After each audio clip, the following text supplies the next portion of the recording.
Bismillahirrahmanirrahim. Assalamualaikum warahmatullahi wabarakatuh. Alhamdulillahirabbil alamin, amma ba'du. Puji dan syukur kita panjatkan kepada Allah Subhanahu wa taala yang telah memberikan kita berbagai macam nikmatnya, sehingga dengan nikmat tersebut kita dapat diberikan kesempatan masih dapat menghirup udara yang segar ini, masih diberikan segala nikmat yang Allah berikan, salah satunya yaitu nikmat belajar. Teman-teman yang dirahmati Allah Subhanahu wa taala, sebelum kita memulai pembelajaran, alangkah lebih baiknya kita buka pembelajaran kita pada pagi hari ini dengan membaca ayat Bismillahirrahmanirrahim. Bismillahirrahmanirrahim. Teman-teman yang dirahmati Allah Subhanahu wa taala, tetap semangat, luruskan niat, ya. Ingat, setiap musibah tentunya terdapat hikmah di dalamnya. Semoga dengan adanya PJJ ini tentu ya berimbas kepada hikmah ke dalam diri kita. Kita mendapatkan hikmah di dalamnya, salah satunya nikmat kesabaran, serta nikmat hikmah yang dapat kita ambil yaitu kita lebih mengenal terhadap teknologi yang tentunya sangat penting di era sekarang ini, seperti itu. Teman-teman rahmati Allah Subhanahu wa taala, kemarin di bab kedua tentu kita membahas seputar Asmaul Husna, yaitu nama-nama yang baik atau sifat-sifat yang baik yang dimiliki oleh Allah Subhanahu wa taala, yang tentu sifat ini dimiliki Allah, namun kita sebagai makhluk dapat mencontohnya walaupun perbandingannya tidak dapat disamakan, yaitu Allah Maha Pemberi rezeki. Tentu kita bisa memberikan rezeki juga kepada manusia yang lainnya, namun tentu rezeki Allah lebih besar. Rezeki kita yaitu kita dapat menginfakkan sedikit ke masyarakat atau ke lingkungan serta masyarakat yang ada di sekitar, seperti itu.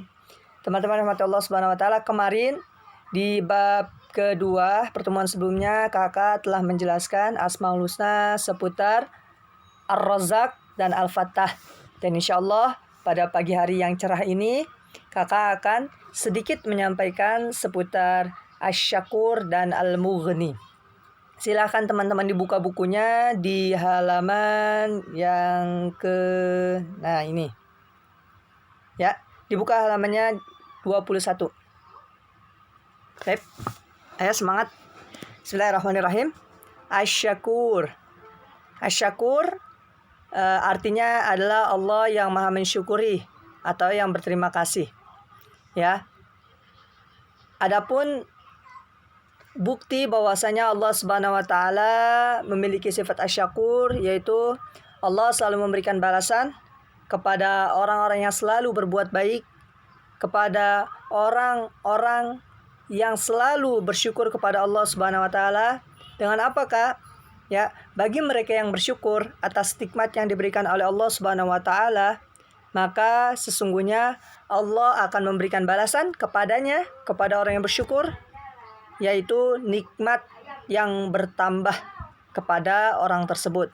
Sebagaimana di dalam firman Allah Subhanahu wa taala di surat Ibrahim ayat 7, yaitu A'udzu billahi minasyaitonir rajim. Bismillahirrahmanirrahim. Wa idz ta'adzana rabbukum la in syakartum la azidannakum wa la in kafartum inna adzabi lasyadid.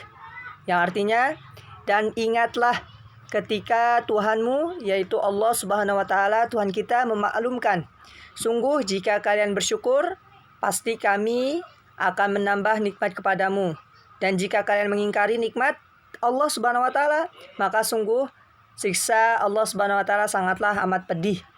Ya, oleh karenanya di sini ya dalam sifat Allah yaitu Asy-Syakur, tentu kita sebagai makhluk berusaha maksimal, dituntut pula, bahkan dituntut yaitu untuk meneladani sifat Asy-Syakur, yaitu harus selalu berterima kasih kepada orang yang telah berbuat baik, ya, kepada orang yang telah menolong kita, ya, seperti itu. Tentu ucapan terima kasih ini sangatlah bagus disampaikan, ya, terhadap orang-orang yang telah menolong serta membantu kita. Dan alangkah lebih baiknya lagi apabila kita mengucapkan dengan kalimat jazakallahu khairan katsira. Ayo bareng-bareng. Jazakallahu khairan katsira. Ayo 2 kali lagi. Jazakallahu khairan katsira. Sekali lagi. Jazakallahu khairan katsira. Yang artinya yaitu semoga Allah membalasmu dengan kebaikan yang banyak. Tentu ini ungkapan terima kasih, namun di sisi lain kita juga mendoakan orang tersebut. Ya, tentu Islam sangat mengajarkan hal-hal yang baik, yang selayaknya kita sebagai muslim mencontoh atas apa-apa yang Rasulullah SAW telah contohkan, karena beliau adalah sebaik-baiknya manusia dan beliau pula lah orang yang memiliki akhlak yang sempurna. Seperti itu. Tentu harus bisa menjadi inspirasi kita ya di dalam kehidupan kita, yaitu Nabi besar Muhammad SAW. Kemudian adapun orang-orang yang tidak bersyukur atau orang-orang yang tidak berterima kasih terhadap orang lain ataupun terhadap Allah Subhanahu wa taala, tentu Allah akan memberikan siksa yang amat pedih. Dan bahkan hal ini juga sebagaimana sabda Nabi Muhammad SAW, ya malam yashkurin nasa lam yashkurillah. Yang artinya siapa yang tidak berterima kasih kepada manusia berarti dia tidak bersyukur kepada Allah Subhanahu wa taala. Nauzubillah min zalik. Semoga kita semua terhindar dari sifat ini dan kita semua sebagai muslim yang baik terbiasa dalam mengucapkan kalimat terima kasih. Lebih baik lagi apabila kita mengucapkan kalimat apa? Jazakallahu khairan katsira, karena di dalamnya terdapat doa. Seperti itu. Adapun cara meneladani sifat asyakur, ya asyakur, yang pertama yaitu memberikan sebagian rezeki kita, beberapa rezeki yang kita terima kepada orang-orang yang membutuhkan. Tentu di lingkungan kita, mungkin ketika kita lagi di jalan, ya dan lain sebagainya, seringkali kita melihat orang-orang yang membutuhkan. Ya, bisa kita sisipkan sedikit rezeki kita kepada orang tersebut. Ya, contoh kita mempunyai beras 20 liter. Ya, kita dapat mensisipkan sedikit rezeki dari beras kita itu, mungkin 2 liter atau 1 liter kepada tetangga mungkin, atau kepada orang yang membutuhkan. Ya, seperti itu. Dan yang kedua yaitu membiasakan mengucapkan terima kasih kepada orang lain yang telah memberikan bantuan kepada kita. Tentu kalimat ini sangat ampuh, sangat bagus apabila kita mengucapkan terima kasih kepada orang yang telah membantu, telah menolong, melindungi, dan lain sebagainya. Seperti itu. Karena kita makhluk sosial, tentu antara satu manusia dengan manusia lainnya, kita harus saling menjaga dan tak lupa pula sering dibiasakan ya untuk mengucapkan kata-kata yang baik. Salah satunya kata terima kasih sebagai ungkapan kita telah diberikan bantuan olehnya. Seperti itu. Dan yang ketiga, mempergunakan segala pemberian Allah Subhanahu wa taala untuk menambahkan ketaatan kepada Allah, untuk menambah ketaatan. Ya, bisa kita dengan harta kita yang lebih, kita bisa menambah ketaatan dengan kita beribadah haji, tentu menambah ketaatan kepada Allah Subhanahu wa taala dengan infakkan, ya mengeluarkan zakat, baik zakat mal dan lain sebagainya. Seperti itu. Dan yang keempat, berusaha untuk selalu berbuat baik kepada orang lain. Ya, seperti itu. Berbuat baik. Ya, kita nggak punya uang, kita bisa berbuat baik dengan sedekah. Salah satunya itu dengan senyuman. Senyum kita itu merupakan salah satu sedekah. Seperti itu. Dan yang terakhir, di bab keempat ini, seputar Asmaul Husna, kita akan mempelajari Al-Mughni. Ayo bareng-bareng teman-teman. Al-Mughni. Sip. 2 kali lagi. Al-Mughni. Al-Mughni. Oke. Al-Mughni yang artinya yang maha memberi kekayaan. Allah yang memberikan kekayaan kepada manusia. Bukan hanya manusia yang orang muslim aja. Namun Allah juga memberikan semua kekayaannya ke seluruh makhluk. Ke seluruh manusia yang agamanya selain Islam pun Allah Subhanahu wa taala memberikan kekayaan. Ya, karena Allah Maha Kaya, karena Allah juga Maha Adil. Seperti itu. Dan kekayaan Allah itu tidak akan berkurang. Ya, walaupun kekayaan Allah bagikan kepada seluruh manusia di muka bumi ini. Seperti itu. Karena sesungguhnya Allah benar-benar maha kaya. Ya, seperti dalam firman Allah Subhanahu wa taala yaitu A'udzubillahi minasyaitonirrajim. Bismillahirrahmanirrahim. Lahu ma fis samawati wa ma fil ard wa innallaha laghaniyyul hamid. Wa innallaha lahuwal ghaniyyul hamid.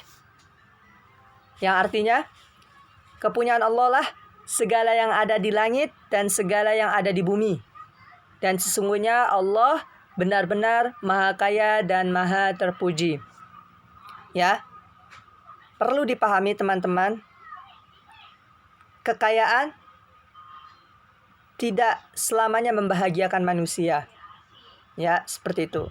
Dan kekayaan terkadang bisa menjadi ujian bagi seseorang. Seperti halnya ketika Allah Subhanahu wa taala memberikan kepada kekayaan yang besar kepada 4 orang ini di masa yang lalu, di masa yang telah lalu, yaitu yang pertama kepada Nabi Sulaiman dan kepada Utsman bin Affan, sahabat Rasulullah SAW yang diberikan kekayaan yang amat besar. Begitupun pula Allah Subhanahu wa taala memberikan kepada Fir'aun kekayaan juga dan Qarun kekayaan. Namun keempat orang ini memiliki sikap yang berbeda dalam menggunakan kekayaan mereka. Ya, Nabi Sulaiman dan Khalifah Utsman ibnu Affan, ya, beliau dengan kekayaan yang diberikan oleh Allah Subhanahu wa taala yaitu mengantarkan mereka untuk dapat mendekatkan diri kepada Allah Subhanahu wa taala. Ya, lebih dekat, lebih rajin beribadah kepada Allah Subhanahu wa taala. Namun sebaliknya, ya, kekayaan yang dimiliki oleh Fir'aun dan Qarun malah menjauhkan Fir'aun dan Qarun kepada Allah Subhanahu wa taala. Malah mereka menjadi orang yang sombong, bahkan menganggap dirinya Tuhan karena memiliki kekayaan yang sangat banyak, seperti itu. Hal ini sebagaimana di dalam surah At-Taubah ayat 28, yaitu A'udzubillahi minasyaitonirrajim. Bismillahirrahmanirrahim. Ya ayyuhalladzina amanu innamal musyrikuuna najasun fala yaqrabul masjidal harama ba'da 'amihim hadza wa in khiftum 'ailatan fasawfa yughnikumullahu min fadlih insya'a innallaha 'alimun hakim. Ya, yang artinya, hai orang-orang yang beriman, sesungguhnya orang-orang yang musyrik itu najis, maka janganlah mereka mendekati Masjidil Haram sesudah tahun ini. Dan jika kamu khawatir menjadi miskin, maka Allah Subhanahu wa taala nanti akan memberikan kepadamu kekayaan dan karunia Allah jika Dia menghendaki. Sesungguhnya Allah Maha mengetahui dan Maha bijaksana. Ya, tentu kita sebagai manusia diharuskan untuk semangat untuk mencari harta, ya. Namun kekayaan bukanlah tujuan utama. Yaitu dengan apa, Kak? Dengan kita rajin bekerja dan tak lupa pula kita rajin berdoa kepada Allah Subhanahu wa taala. Seperti itu. Terkadang ketika kita hanya bekerja saja tanpa berdoa kepada Allah Subhanahu wa taala, terkadang kita menjadi orang yang sombong, menganggap bahwasanya rezeki yang sebenarnya Allah berikan, malah kita seakan-akan menganggap usaha ini dari kita, dari usaha kita, bukan dari Allah, bukan dari pertolongan Allah Subhanahu wa taala. Nauzubillah min zalik. Jangan sampai kita melakukan hal seperti ini. Terus kita rajin bekerja, ya, kalian yang sebagai adik-adik, ya, kalian rajin dalam menuntut ilmu, dalam belajar, ya, dan orang tua kalian bekerja untuk membiayai kalian. Ya, dan tak lupa pula kalian mendoakan orang tua, dan orang tua pasti mendoakan kalian. Untuk apa? Untuk kemajuan kalian, untuk kesuksesan kalian di masa yang akan datang, baik di dunia ini maupun di akhirat kelak. Seperti itu. Ya, dan perlu dipahami juga bahwasanya kekayaan yang Allah berikan tidak selalu dalam bentuk uang. 100.000, 200.000, sejuta, semiliar, dan lain sebagainya. Tidak selalu dalam bentuk uang. Ya, terkadang kekayaan yang Allah berikan salah satunya dengan kekayaan hati. Kita selalu bersyukur, ya, selalu merasa cukup. Seperti itu. Dengan kekayaan, rasa sehat itu merupakan kekayaan. Bila kita ketahui bahwasanya mungkin di lingkungan kita, atau mungkin di masyarakat, atau mungkin di di wilayah kita yang terdekat terdapat orang yang sakit yang membutuhkan biaya pengobatan yang besar. Tentu itu kan merupakan nikmat sehat yang perlu kita syukuri atas kekayaan yang Allah berikan seperti itu. Ya, sebagaimana di dalam hadis bahwasanya kekayaan adalah kekayaan sejati adalah kekayaan hati, yaitu laisal ghina an kathratil arad walakinnal ghina nafsi. Ya, ghina nafsi. Yang artinya kaya itu bukanlah kaya harta, tetapi kaya jiwa atau hati. Seperti itu. Semoga Allah Subhanahu wa taala menjadikan kita orang-orang yang kaya, terutama kekayaan sejati, yaitu diberikannya kekayaan hati sehingga kita menjadi manusia atau orang-orang yang tenang dan tentram walaupun hidup kita dalam keadaan yang sederhana. Namun kita selalu merasa bahagia. Amin amin ya rabbal alamin.